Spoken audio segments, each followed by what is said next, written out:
नमस्कार मित्रों, मैं रेकी मास्टर मनीष शर्मा आज आपको बहुत शक्तिशाली एक ध्यान विधि बताऊंगा। ये किसी साधारण मानव की नहीं है, ये स्वयं भगवान शिव ने बताई है। जैसे हमारे मुख्य रूप से 112 चक्र हैं, तो हर चक्र के हिसाब से अलग अलग 112 योग की विधियां, ध्यान की विधियां। ये यदि कोई बहुत जिसको कहते हैं विश्वासी टाइप लोग हैं, जो दिमाग से कम हृदय से ज्यादा काम करते हैं, तुरंत एकदम ऐसे ध्यान में उतर जाएंगे, बिल्कुल गहरे ध्यान में उतर जाएंगे कि आनंद से विभोर हो जाएंगे। इतनी होश आ जाएगी कि दिमाग के सारे एक्स्ट्रा विचार उड़ जाएंगे और आप ध्यान के गहरे तल में प्रवेश करने शुरू कर देते हैं। धीरे धीरे इस ध्यान को यदि आप निरंतर करते रहते हैं तो आप ऐसी स्थिति में आ जाएंगे कि जो सोचेंगे वो मैनिफेस्ट होने लगता है, वो प्रकट होने लगता है, पैदा होने लगता है। कारण यह कि व्यक्ति शून्यता की अवस्था में रहने लगता है, ध्यान की अवस्था में, और धीरे धीरे यह ध्यान भड़के इसमें से ऐसे रस टपकेगा, शांति टपकेगी, आनंद टपकेगा कि रोआ रोआ झूमने लगता है आनंद के साथ। शरीर आपका एक अलग ही आभा चमक के साथ भर जाता है। ये ध्यान की खासियत है। तो ध्यान की ये मुद्रा विधि भगवान शिव की है जो आपको बता रहा हूं, जो विज्ञान भैरव तंत्र की है। हमारे अधिकतर लोगों को तो पता ही नहीं कि हमारे कितने ग्रंथ हैं, कभी पढ़ना तो दूर पता भी नहीं होगा। तो पूरा योग शास्त्र, अध्यात्म, सफलता, जीवन जीने के लोक परलोक के सभी रहस्य, सभी विधियां स्वयं भगवान शिव ने अलग अलग ग्रंथों में वर्णित की हैं, जिनको अलग अलग महर्षियों ने फिर लिपिबद्ध किया, लिखा गया है। तो ऐसे ही एक ध्यान की विधि बता रहा हूं भगवान शिव की। भगवान शिव माता पार्वती को जब बता रहे हैं, जब माता पार्वती अपने आदि स्वरूप को भूल गई थी और इस संसार में बार बार 108 बार उन्होंने जन्म लिया शिव की प्राप्ति के लिए, तब जब भगवान से दोबारा वो सारा ज्ञान ग्रहण कर रही हैं तो भगवान से ध्यान की विधि पूछ रही हैं कि ध्यान करने की और कौन सी विधि है। तब भगवान बताते हैं कि आपको आंखें बंद करके स्थिर होके तो ध्यान की स्थिति कैसी होनी चाहिए। पीठ सीधी होनी चाहिए हमेशा। यदि आप लंबा टाइम ध्यान करते हैं, यदि आप 10-20 मिनट ध्यान करते हैं, 25 मिनट, तो थोड़ा बहुत कभी सीधी हो गई, कभी झुक गई तो चल जाएगा।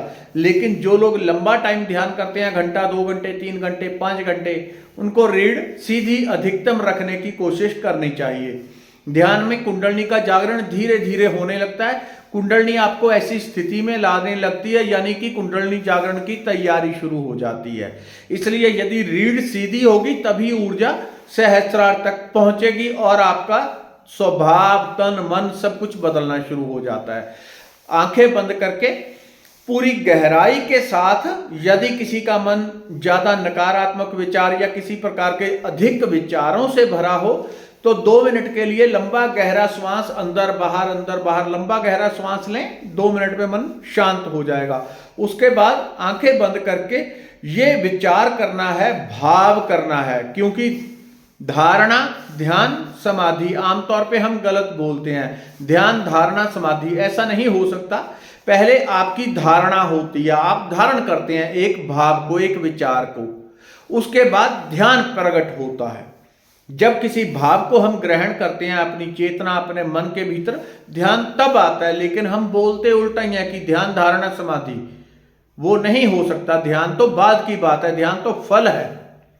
तो पहले धारणा, आपको धारणा करनी है कि मेरा शरीर अनंत बड़ा हो गया, क्योंकि हमारा दूसरा शरीर है जो वो है भाव शरीर। और भाव शरीर रियलिटी में कितना बड़ा होता है? जितना ये अनंत ब्रह्मांड है, यानी कि हम भी अनंत हैं। हमारा दूसरा भाव शरीर अनंत है, अनलिमिटेड है। तो आपको आंखें बंद करके अपने दूसरे शरीर का काम शुरू करना है और भाव करना है कि आपका शरीर अनलिमिटेड बड़ा हो गया और हर तरफ आपका मुख ही मुख है। जिधर देखते हो इधर भी, इधर भी, इधर भी, इधर भी, हर तरफ मेरा मुख ही मुख है, मुख ही मुख है। और कितना अनंत बड़ा शरीर कितना बड़ा, अनलिमिटेड बड़ा, कोई आकार आपको देखने की जरूरत नहीं, केवल भाव करना है।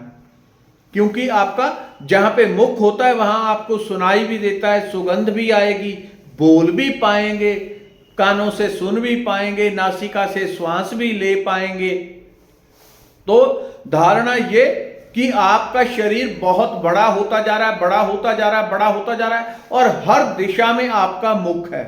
जैसे भगवान शिव ने, भगवान कृष्ण ने अर्जुन को अपना विराट रूप दिखाया, जिसमें मुख ही मुख, यहां से भी मुख, यहां भी मुख, यहां भी मुख, यहां भी मुख। और दूसरी बात एक और बताता हूं, ये आपको अनुभव हो सकता है।